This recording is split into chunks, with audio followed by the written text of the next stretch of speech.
우리 다 같이 사도신경으로 신앙 고백하심으로 3월 6일 수요일 새벽 예배를 시작하겠습니다. 나는 전능하신 아버지 하나님 천지의 창조주를 믿습니다. 나는 그의 유일하신 아들 우리 주 예수 그리스도를 믿습니다. 그는 성령으로 잉태되어 동정녀 마리아에게서 나시고 본디오 빌라도에게 고난을 받아 십자가에 못 박혀 죽으시고 장사된 지 사흘 만에 죽은 자 가운데서 다시 살아나셨으며 하늘에 오르시어 전능하신 아버지 하나님 우편에 앉아 계시다가 거기로부터 살아있는 자와 죽은 자를 심판하러 오십니다. 나는 성령을 믿으며 거룩한 공교회와 성도의 교제와 죄를 용서받는 것과 몸의 부활과 영생을 믿습니다. 아멘.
우리에게 주시는 하나님의 말씀은 시편 46편 1절에서 11절입니다.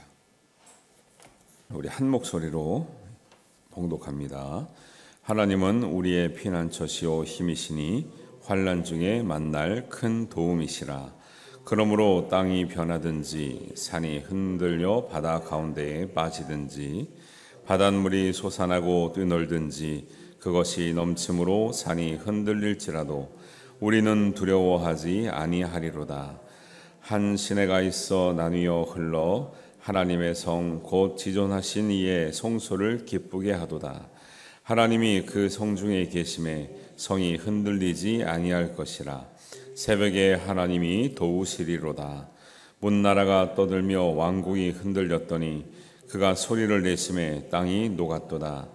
만군의 여호와께서 우리와 함께 하시니 야곱의 하나님은 우리의 피난처시로다.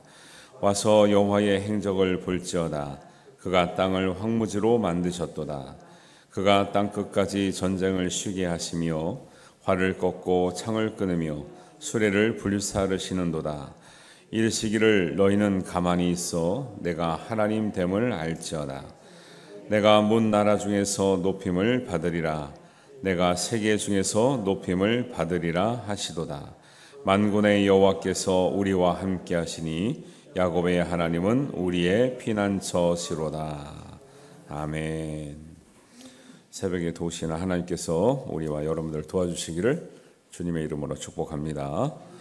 오늘 본문 시편 46편의 말씀은 열왕기 19장, 열왕기하 19장에 나오는 역사적인 배경을 가지고 있습니다. 그 당시 최대 강국이었던 아수르가 이스라엘을 쳐들어왔을 때 멸망의 위기에 빠졌습니다. 그런데 아무것도 할 수 없는 히스기야가 하나님께 간절히 간구함으로 그 멸망의 위기에서 벗어나는 은혜를 이렇게 힘입게 됩니다. 그래서 하룻밤에 하나님께서는 18만 5천 명의 아수르 군대를 멸망시키면서 극적으로 이스라엘을 구원해 주신 그런 역사적인 배경을 가지고 있고, 그것을 경험한 후대의 자손들이 이런 하나님을 고백하고 있는 거죠. 그래서 히스기야가 아무것도 할 수 없는 상황에서 딱 한 가지 할 수 있는 일, 했던 일이 뭐냐면 기도하는 일입니다. 그래서 하나님께서는 히스기야의 간절한 기도를 들으시고 응답하신 결과로 아수르 군대는 18만 5천이 멸망을 당하고, 거꾸로 우리 이스라엘 백성들은 하나님 앞에 생명을 얻게 됩니다. 열왕기하 19장 20절에 보면 이렇게 나와 있습니다. 아모스의 아들 이새야가 히스기야에게 보내어 이르되, 이스라엘 하나님 여호와의 말씀이 내가 아수르 왕 산헤립 때문에 내게 기도하는 것을 내가 들었노라. 할렐루야. 하나님께서는 우리의 기도를 들으시고 역사하십니다. 이게 중요한 거죠. 불강력적인 상황에서 히스기야가 아무것도 하지 않았다라면 이스라엘에게는 아무 일도 일어나지 않았습니다. 그런데 아무것도 할 수 없는 상황에서 히스기야는 기도했기 때문에 하나님께서는 그 기도를 들으시고 역사하시는 줄 믿습니다. 그래서 하나님께서는 좋은 일이든 나쁜 일이든 우리의 기도를 들으시겠다고 말씀을 하고 계신다는 거죠. 하나님은 우리의 기도를 들으시고 역사하시는 살아계신 하나님이신 것을 믿고 간구하시는 여러분들 되시기를 주님의 이름으로 축원합니다. 민수기 14장 28절에 보면 그들에게 이르기를 여호와의 말씀에 내 삶을 두고 맹세하노라. 너희 말이 내 귀에 들린 대로 내가 너희에게 행하리라. 이렇게 말씀하세요. 이때는 사실은 원망을 들으셨다는 말씀인데, 우리의 원망도 하나님이 들으시고요, 우리의 기도도 들으시고 우리의 믿음의 말을 들으시는 거예요. 그러니까 우리가 정말 죽겠다고 하면 하나님 말한 대로 내가 행하리라는 거예요. 우리가 믿는 사람들은 말 한마디가 그렇게 중요합니다. 하나님께서 기뻐하시는 말, 믿음의 말, 축복의 말, 소망의 말, 위로의 말, 은혜의 말로 통해서 하나님께서 들으시고 역사하시는 여러분의 믿음과 우리의 입술의 고백이 되시기를 바랍니다. 이것을 경험한 이스라엘이기 때문에 이제 오늘처럼 얘기하는 거예요. 시편 이제 46편의 1, 2, 3절처럼 하나님은 우리의 피난처시오 힘이시니 환난 중에 만날 큰 도움이시라. 그러므로 땅이 변하든지 산이 흔들려 바다 가운데 빠지든지 바닷물이 솟아나고 뛰놀든지 그것이 넘침으로 산이 흔들릴지라도 우리는 두려워하지 아니하리로다. 아니, 환난이 오면요 어떻게 안 두렵습니까? 사실 좀만 이렇게 우리 코로나 걸려가지고 코로나 한번 좀 이렇게 심하게 앓는 분이 있으면요 정말 이 죽음의 고비를 넘나드는 분도 있고요, 정말 몸에 모든 기운이 빠져서 엄청나게 고통당하는 분도 있거든요. 근데 이 환난이라는 건요 18만 5천의 군대가 문 앞에 탁 지키고 있어요. 우리는 힘이 없어요. 거기서 무슨 어떻게 두려워하지 않고 여기서 무슨 담대함이 생깁니까? 우리 힘으로는 그렇게 할 수 없는 거예요. 환난이 무서워하지 않아서 두려워하지 않는 게 아니라 환난보다 더 큰 하나님이 우리와 함께 하심으로 그것을 의지한다라는 거예요. 그러니까 우리가 믿음을 오해하면 안 돼요. 믿음이 좋다고 하는 것은 무슨 강심장이어서 감정이 없어가지고 이 사람은 두려움도 없고 저 사람은 뭐 아무런 떨림도 없고, 이게 센 믿음이 아니에요. 센 믿음은 우리가 두려워하지 않고 눈물도 없고 떨림도 없어서 센 믿음이 아니라, 우리는 눈물이 나고 연약하고 쓰러지지만 그 어려움보다 환난보다 더 큰 하나님이 있기 때문에 그것을 믿고 의지하는 게 믿음이지. 뭐 사람들이 오해를 해요. 감정도 없고 뭐 눈물도 없고 흔들림도 없고 꼿꼿하다 그래요. 아니요. 물론 그것도 믿음에서 나오는 거지만 우리가 연약할지라도 하나님을 바라보는 그 믿음을 가지고 사는 것이 우리의 온전한 신앙인 줄 믿습니다. 그래서 우리가 힘든 것은 하나님이 이루시는 그 방법과 때를 모르고 있다는 거예요, 사실은.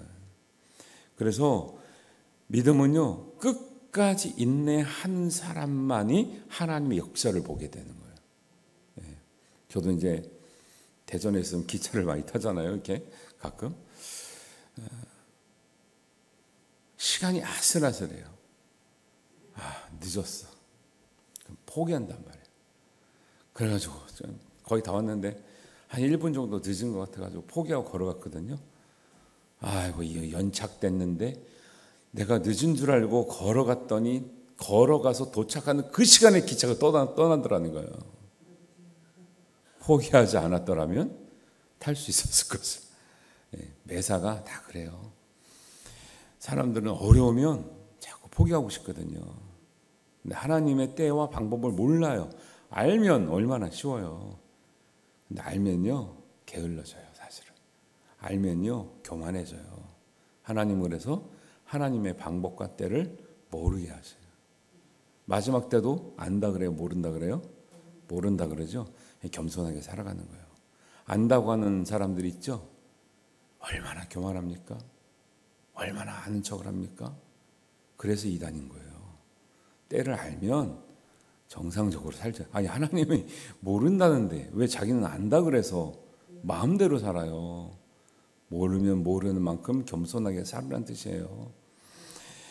그래서 끝까지 인내하는 사람이 하나님 역사를 체험하게 되고요. 기도의 응답은 되지 않는 것이 아니라 하나님이 진행 중에 계시다는 것을 꼭 기억하시기를 바랍니다. 그래서 새벽은 모든 사람이 밤새 수비를 하다가 방어를 하다가 지쳐 잠이 들 때, 깜빡 잠이 들 때 가장 인생에서 힘든 고비가 새벽이에요. 공부를 해보신 분들은 알아요. 공부를 하잖아요. 그래도 공부를 많이 하신 분들은 2시, 3시까지는 견딜만 해. 3시부터가 고비야. 3시부터는요, 정신이 나가요. 정신이 나가. 저도 이제 학위를 하면서 이렇게 공부를 해봤는데 3시부터가 정신이 멍멍해져요. 5시 되면 내가 공부를 하지만 교회 새벽기도 나가야 되잖아요. 5시까지 견디기가 힘들더라고. 그러면 5시 직전에 잠이 들어요. 그 새벽기로 빠져가지고 엄청나게 담임 목사한테 혼나고 그래요. 그 새벽이라는 것은 하나님이 새벽에 도우신다는 것은 이런 차원인 거예요. 사람이 내 힘으로 견디기가 너무 힘든 시간, 내 믿음을 지키기가 너무 힘든 시간이에요. 그런데 그때 하나님이 도우신다라는 거예요. 그 표현이 뭐예요? 새벽에 하나님이 도우시리라. 할렐루야. 새벽에는 꼭 아침에만 도우신다는 뜻이 아니라 우리의 한계가 다다를 때, 우리가 아무것도 할 수 없을 때, 정말 정신이 몽롱하고 다 내려놓고 잠이 들 수밖에 없을 때, 우리는 아무것도 못하지만 하나님 우리를 도우시는 하나님, 졸지도 주무시지도 않는 하나님 살아서 역사한 줄 믿습니다. 우리가 이런 하나님을 믿고 있는 겁니다. 그래서 5절에 이렇게 기록하죠. 하나님이 그 성중에 계심에 성이 흔들리지 아니할 것이라. 새벽에 하나님이 도우시리로다. 할렐루야. 이런 고백이 나오는 거죠. 왜? 이스라엘은 이 고백을, 이런 경험을 많이 했거든요. 아브라함도 했고 이삭도 했고 야곱도 했고. 그래서 야곱의 하나님이, 만군의 하나님이 이렇게 나오는 거예요. 이 그냥 왜 아브라함의 하나님만 되고 이삭의 하나님만 되고 야곱의 하나님만 되냐, 이렇게 이제 모를 땐 자꾸 이런 질문을 해요. 근데 뭐요? 그들이 체험한 하나님을 우리도 체험했다라는 거예요. 그래서 그 하나님을 고백하는 입술 가운데 하나님께서 야곱의 하나님이면 야곱에게 준 은혜를 우리에게 베풀어 주시옵소서 고백하는 것과 같은 거죠. 10절에 보니까 이르시기를 너희는 가만히 있어 내가 하나님 됨을 알지어다. 내가 문 나라 중에서 높임을 받으리라. 내가 세계 중에서 높임을 받으리라 하시도다. 하나님이 역사하시는 걸 보고 우리가 찬양하면 하나님이 그걸 굉장히 기뻐하시는 거예요. 그래서 우리가 찬양하기 위해서 지음받은 존재라 그러잖아요. 근데 여기 오해해요. 또 무엇을 할 수 있으면서 하지 말라는 뜻이 아니에요. 너희는 가만히 있어라. 그러니까 할 수 있는데 하지 말라는 뜻이 아니고 아무것도 할 수 없는 상황에서도 하나님이 역사하신다는 뜻이에요. 이거를 보세요. 공부 열심히 하려는 학생한테 야 아무것도 하지 말래. 하나님이 열심히 살아가려고 하는 사람들한테 야 하나님 아무것도 하지 말래. 그게 아니라니까요. 아무것도 할 수 없는 상황에서도 하나님은 역사한다는 거예요. 말씀을 조금 차이지만 바르게 이해하면은 우리가 더 믿음에 도움이 많이 되는 거예요. 이것이 하나님이 함께 하신다는 증거예요. 그래서 11절에 보면 만군의 여호와께서 우리와 함께 하시니 임마누엘의 하나님을 고백하고 야곱의 하나님은 우리의 피난처시로다. 야곱도 그걸 경험했고 쫓겨다니면서 형에게 쫓겨가면서 삼촌네 집으로 쫓겨가면서 돌아오면서 만났던 하나님 우리에게도 만나주실 줄 믿습니다. 야곱이 이것을 경험하고 고백했습니다. 아브라함이 이것을 경험하고 고백했습니다. 이삭이 이것을 경험하고 고백했습니다. 우리도 경험하고 고백할 수 있게 되기를 바랍니다. 이런 하나님을 새벽에 도우시는 하나님, 환난 중에도 큰 도움이 되시는 하나님을 만나고 경험하고 응답받으심으로 여러분 승리하는 삶이 되시기를 주님의 이름으로 축원합니다. 기도하겠습니다. 하나님 아버지 우리의 큰 도움 되어 주셔서 감사합니다. 새벽에 도우시는 하나님께 우리가 의지합니다. 야곱의 하나님을 우리가 찬양합니다. 우리에게도 역사하여 주옵소서. 우리 기도 제목 가운데 하나님 함께하여 주시고 우리가 때로 환난을 만날지라도 하나님 크게 역사하시는 은혜, 우리가 잠드는 시간에도 역사하시는 은혜가 있는 줄 믿습니다. 의지하고 승리하는 우리 모두가 될 수 있도록 하나님 은혜에 나뉘어 주시옵소서. 감사드리오며 예수님의 이름으로 기도하옵나이다. 아멘. 하늘에 계신 우리 아버지, 아버지의 이름을 거룩하게 하시며 아버지의 나라가 오게 하시며 아버지의 뜻이 하늘에서와 같이 땅에서도 이루어지게 하소서. 오늘 우리에게 일용할 양식을 주시고 우리가 우리에게 잘못한 사람을 용서하여 준 것 같이 우리 죄를 용서하여 주시고 우리를 시험에 빠지지 않게 하시고 악에서 구하소서. 나라와 권능과 영광이 영원히 아버지의 것입니다. 아멘.